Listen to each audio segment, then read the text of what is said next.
Hi everyone, welcome to the RL. If you're new here, welcome for the first time. I am usually doing this with my co-host Liv, but today I decided to do a solo episode. And the reason for that is if you listen to the most recent episode about college, then you may have heard me talk about my experience with ADD and just the slight difficulties I was experiencing with it. I didn't go too far into it because I actually wanted to make a whole episode about my experience with ADD. So that is what I am doing. If you are a regular and you love listening to our podcast, please go and give us a like or subscribe or leave us a 5-star review because we just know that you love it too. We love what we're doing, so we appreciate all the support. But anyways, so today I am again doing a solo episode to talk about my experience with ADD. I feel like so many people just either you have ADD or ADHD or you know someone that has it, and so I just wanted to kind of like talk about it because it had such a massive impact on my life for good and for bad. And even though I am kind of past it, there's still some things that I think I have to, or that I am learning to overcome from it. Like I keep going back to my experience with it because it had, again, a huge impact on me. If you don't know what ADD or ADHD is, there is a difference between the two. A lot of people think they're the same thing, but they're not. ADD is attention deficit disorder. ADHD is attention deficit hyperactivity disorder. So that's typically someone that not only has a hard time maybe focusing or having that mental clarity, but also someone that is like moving all the time and like has to be moving and just kind of, I don't want to say bouncing off the walls, but just can't really sit still.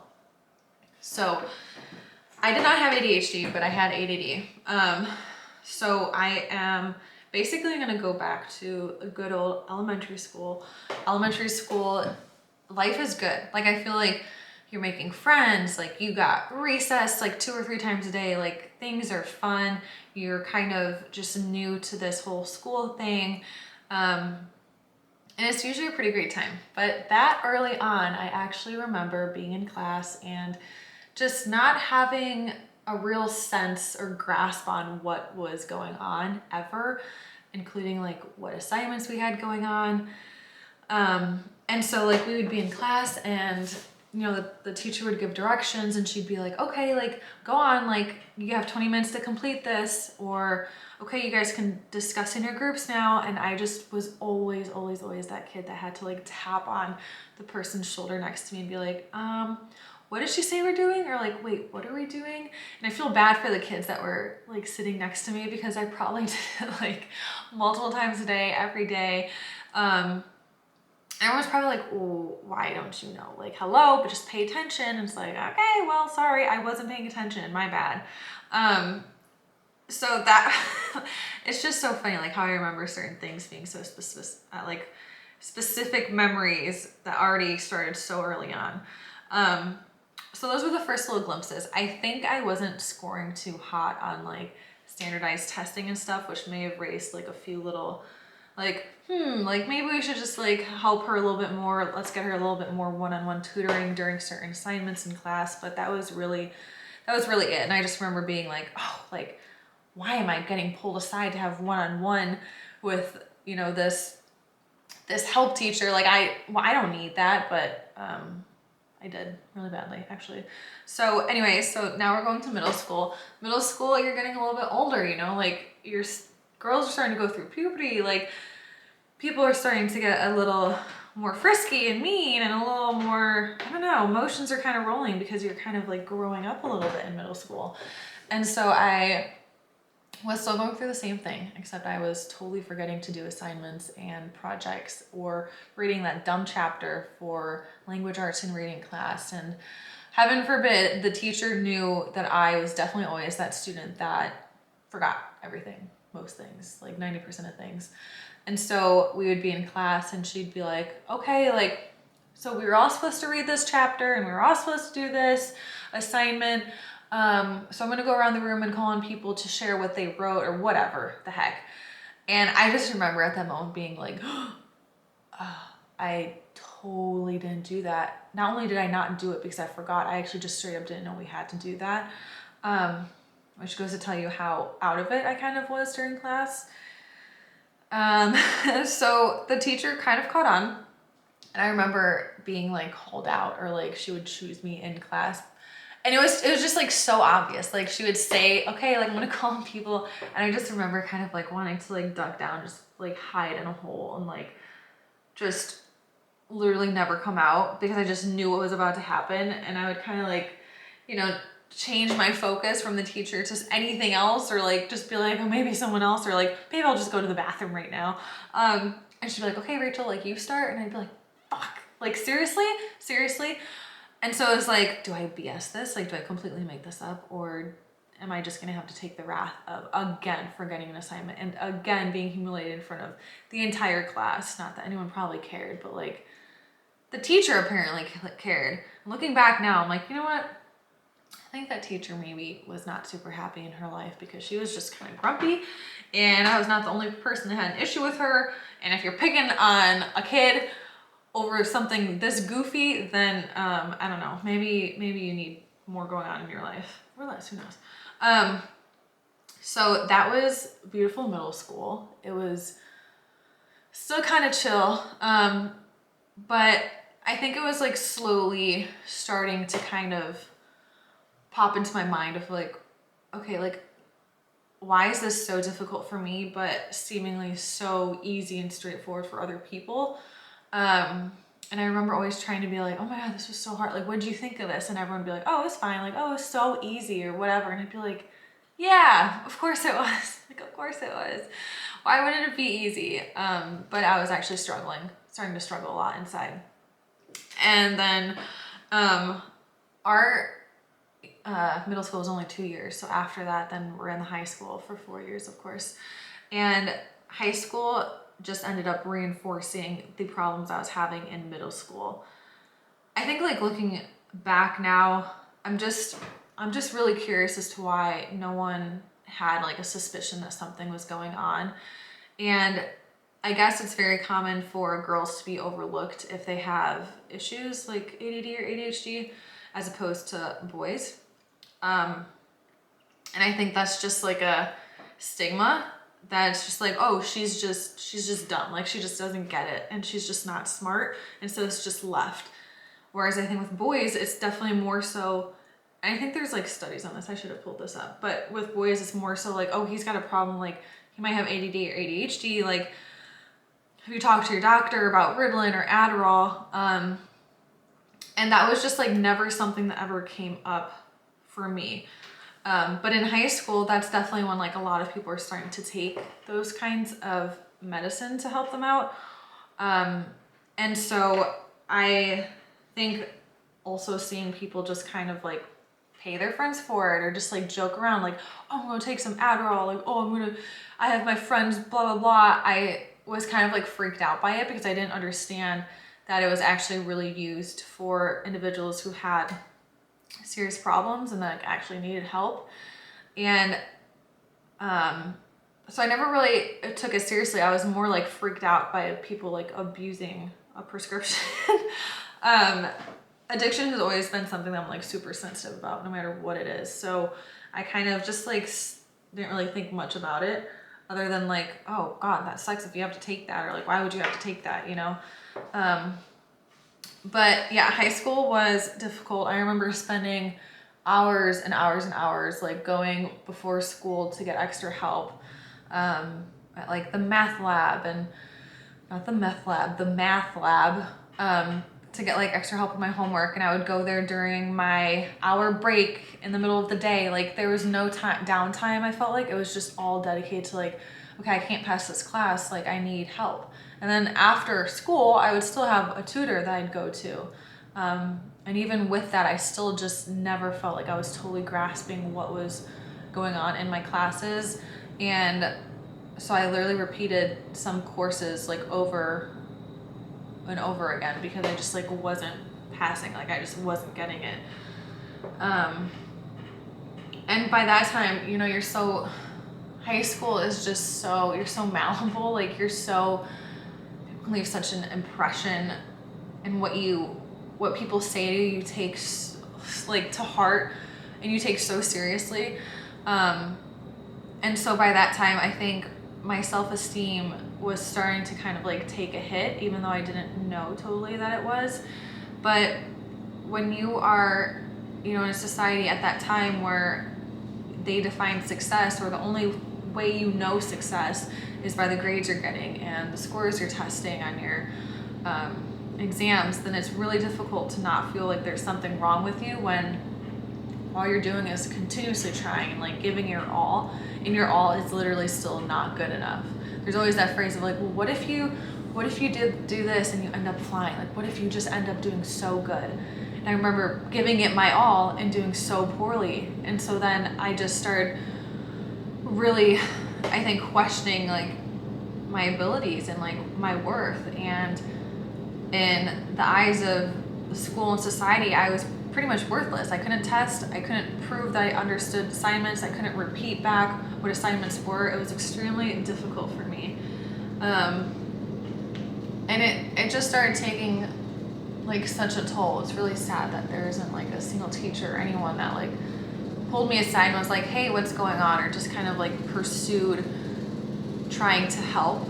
I don't know if that's their responsibility or not, but I feel like as a teacher, it's like there comes a time where it's like maybe not just about the assignment. It's kind of like, you know, there's a lot of potential in some students and like something's just not quite right.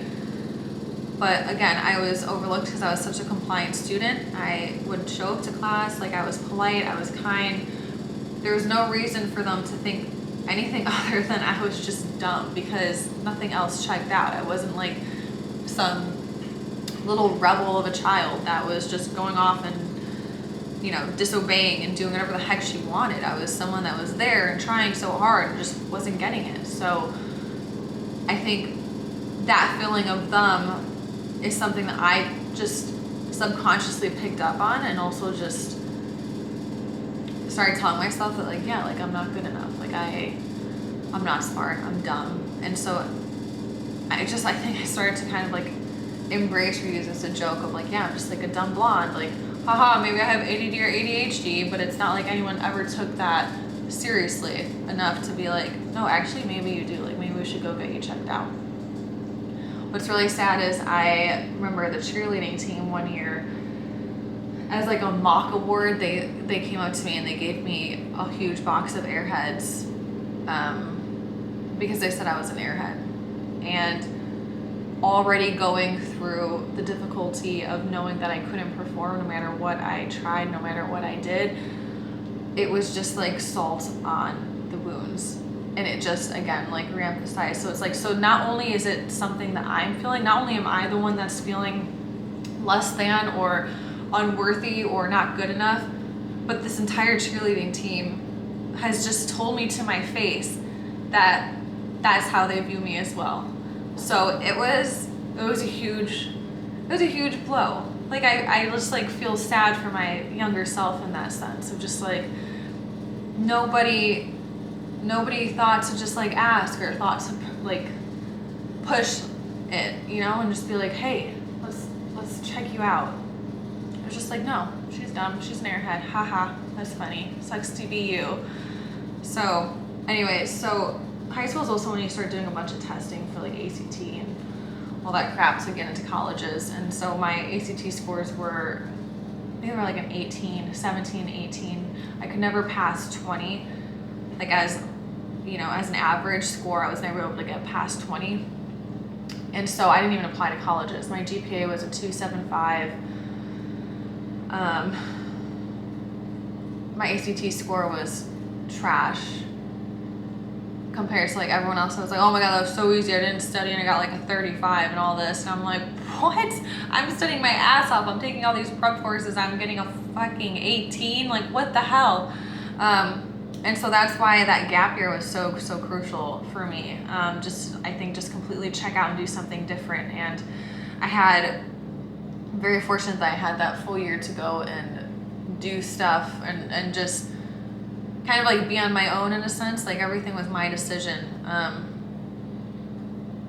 And I think it just was the refresher I needed. It allowed me to find my confidence again, because suddenly I like wasn't in the environment that I grew up in. I was like someplace totally new. Like no one really knew me. I could be who I wanted. I could do as I wanted, and it was really, really great. And so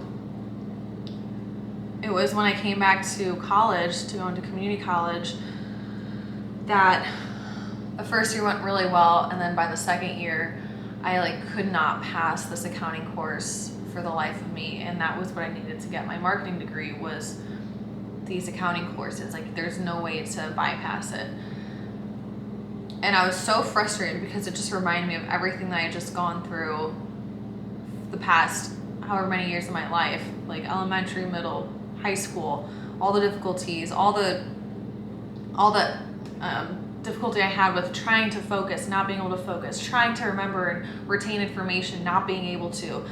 It was all so out of my control, and I was like, that's it, like I'm fucking done. I'm done. Like I'm done with college, I'm done with school. Like I cannot do it no matter how hard I try, no matter how much time I dedicate to trying to pass this one assignment. It's not working. There's something wrong.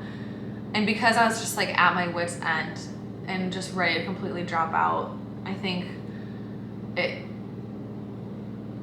don't know. At that point, my mom was like, okay, hang on. Like, I actually think there's something going on here. I don't think this is just you. And I'm like, what are you talking about? Like, clearly it's me. Like, what could possibly be wrong with my brain? There's nothing wrong with my brain. Like, there's nothing wrong.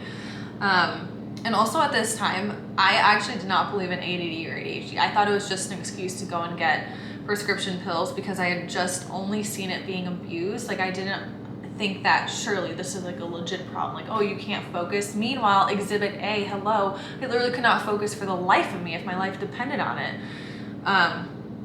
So my mom found this practice that I guess, I was just like Googling it now. I guess it doesn't, I don't know if it's permanently closed or if they moved locations or what the case may be. So I'm not gonna reference it, or it was in Naperville, Illinois, but it doesn't seem to be there anymore, so I don't really know what happened to it. But ultimately, what this is I went to see a chiropractic neurologist, and what this person, or what this doctor did, was they mapped my brainwave. So I would go in there. The procedure is called neurofeedback. This whole therapy is called neurofeedback. And I went in there and I got my brainwaves mapped. In my head, I'm like, what the hell are they gonna find? Like, this is just BS. Like, I don't need to do this.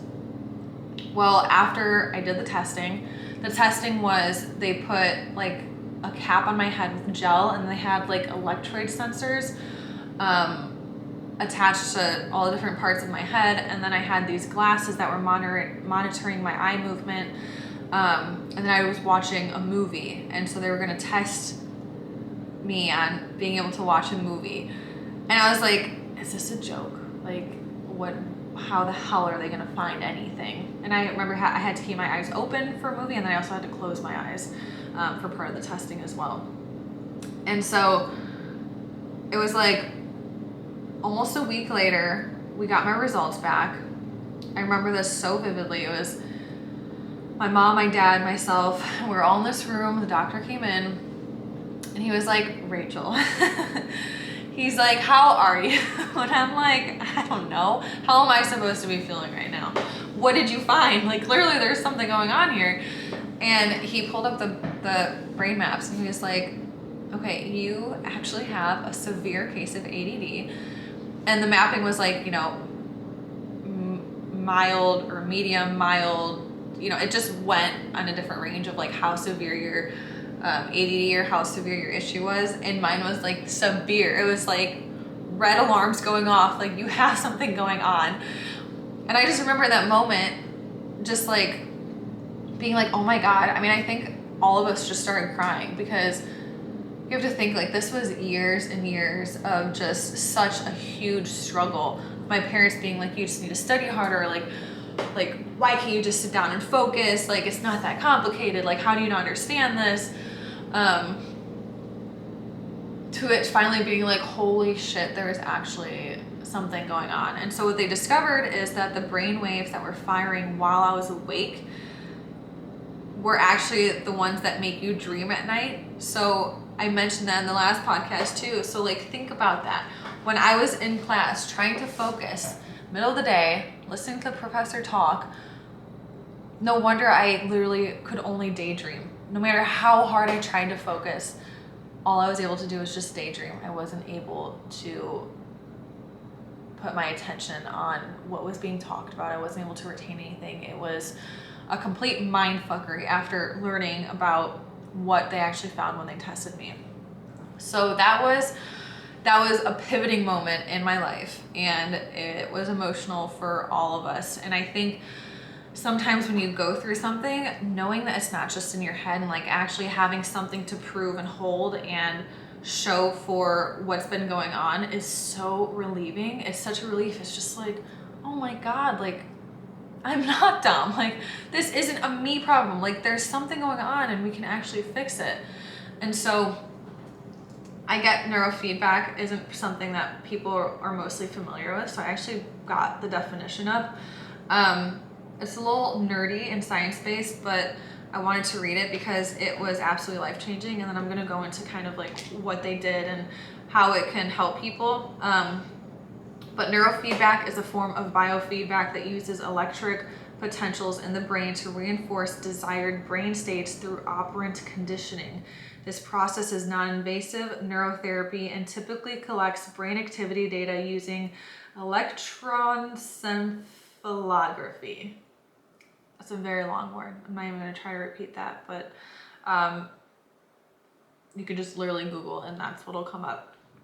So it's I'm not even going to say it. EEG, if you know what EEG stands for, that's what it is. A therapeutic intervention that provides immediate feedback using your brain activity and electric like signals to your brain. So remember what I said, like during the therapies, I went through like 45 sessions of this. Oh, also it's not covered by insurance because you're not getting a drug. You're actually rebalancing the brain waves in your mind or in your brain. And also it's not just for ADD or ADHD. It can be used for people who have head traumas, if they've had concussions, if they have PTSD, anxiety, depression. There's so many different things that are neurological that it can help with, and just rebalancing the traumas that your mind and brain have gone through so that you have a more seamless and balanced like processing system for your mind.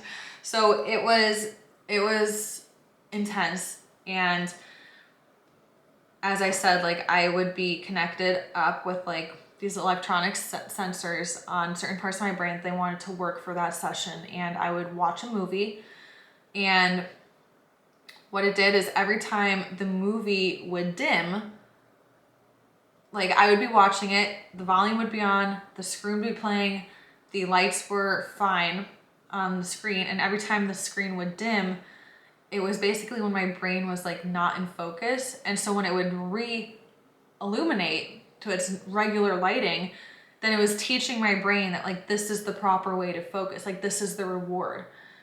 And so it was subconsciously training my brain to learn what focus meant. And initially I was like, there's no way that watching a movie and doing this stuff is gonna help. Like I just think that this is, I don't know, we'll see, but like I don't have high hopes. I don't know anything different than what I've been experiencing the past 21 years. And within the first 10 sessions, I literally remember the first time being in biology class in a lab, and the professor is talking, and I just remember being zoned in, looking at the professor. I heard him clearly, I could see him clearly, my brain was focused. I retained what he said. I was able to go home, remember what he said in class, study to reinforce the lessons that we learned, and come back the next day.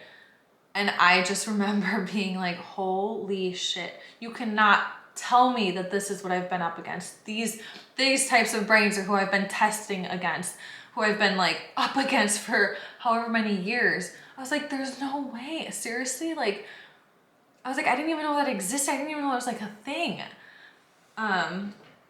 And And so ultimately it's like I became a student for the first time at 21, and it was just life-changing. It suddenly opened up the doors to what I felt were so many different possibilities. I felt excited to apply for universities. I felt excited to actually get to go and study something for the first time. Something that I was passionate about and something that I felt could benefit me and that I'd be interested in, because before it felt like no possibilities were an option. And now suddenly it felt like everything was a possibility, and I was so beyond thrilled to figure out what next chapter I would be opening and where I'd get to go with it. So it was it was absolutely life-changing. And to be a student for the first time at 21 was such a gift. Probably one of the greatest gifts I've ever received in my life. And that's why I cherish my education so much, because before I didn't seem to have the opportunity. It was there, but it wasn't attainable for me. And after the therapy, it was something that was suddenly a possibility. And I was so proud to get to do that. And that challenge I went through of, figuring my education out was massive for me. And I got to study something I loved and got jobs outside of graduating that I loved, and I felt that I could perform, and I felt that I could present myself well, and that I could actually follow up on the word that I gave to my employers. Like, hey, I'm gonna do this, and I can do this. I can perform now. Without them totally understanding the meaning behind it. But for me, it was like, oh my God, I can't believe I get to do this. This is so exciting. This is so special. And yeah, it was just, I don't know, it was so great. And I think now looking back, also no one tells you though, this was really interesting that I learned, is that although now I was able to focus and do stuff, you have to understand, like, those 20 years of my life of not being fully there, I missed a lot of education the first time around. I missed a lot of like silly little things. I actually didn't know how to study properly. Certain like grammatical things, like in classes that you learn as a little kid, I didn't know, which sounds so crazy. But when you miss it the first time, and then you're kind of just shuffled through the courses and the grades, and eventually like, okay, go on, then it's like, I had to relearn so many things. There's still things like in my early 20s that I'd come across and be like, oh, I didn't know that. Even though we learned it in elementary school or middle school, like I didn't know that. I didn't know that I didn't know that. Now I do. Or like, I thought it was one way, I guess it's not. Or like, I thought it was this way and I guess it's not. There was so much relearning that I had to do, and sometimes I still kind of come across it here and there, not nearly as much as I did at the beginning, but it's kind of funny to think about that. It's like, sure, like I graduated high school and I got into early college, but some of my education is still stuck, like when you're 12 or 13, like I'm still stuck back there in many ways. So yeah, just absolutely crazy. But what I was gonna say is, like, now that I've gone through it, I can easily pick out and recognize people or students who have severe ADD. And it's so obvious to me because I see myself in them, and I can almost like sense the defeat or like the lack of care anymore, because it's just been like, that's just all they've ever known. It's not gonna be any different. I just wish there was more testing and more things that could be done for students at an early age to see, like, are they a good candidate for neurofeedback, or are they a good candidate to have help? And it's not that my parents were not against medicine, but I think at such an early age, they probably had a hunch that like, hey, something's going on, but they didn't want to put me on a prescription so early and so young because of how fragile our brains are. But they also didn't want me to feel that I was only smart if I took this pill. I was only capable if I took this pill. And the only way I'm going to be able to perform and go through life is if I'm on this medication. And so it led for a very, very long journey and trek to get to where I was. But I I can understand their side of view too, now that I have like a child of my own, that it's like my immediate thought isn't to just put them on a medication. I'm like, okay, what's the actual problem? And so I just feel very grateful and very fortunate that we were able to really identify like, hey, there's an issue here. And I just wish there was more that could be done for students that are going through the same thing or don't even know they're going through the same thing, and could receive some sort of help like that. That would be absolutely life-changing, life-altering. If you made it this far, thank you for listening to this. And if you know anyone that is struggling with ADD or ADHD, maybe check out neurofeedback. If you have any questions, we love receiving questions. Like, we love hearing from you guys. And so seriously, like, don't hesitate to like DM us or message us or whatever it may be. But yeah, thank you so much for listening. We love you guys, and Rach and Liv will be back next week. Ciao.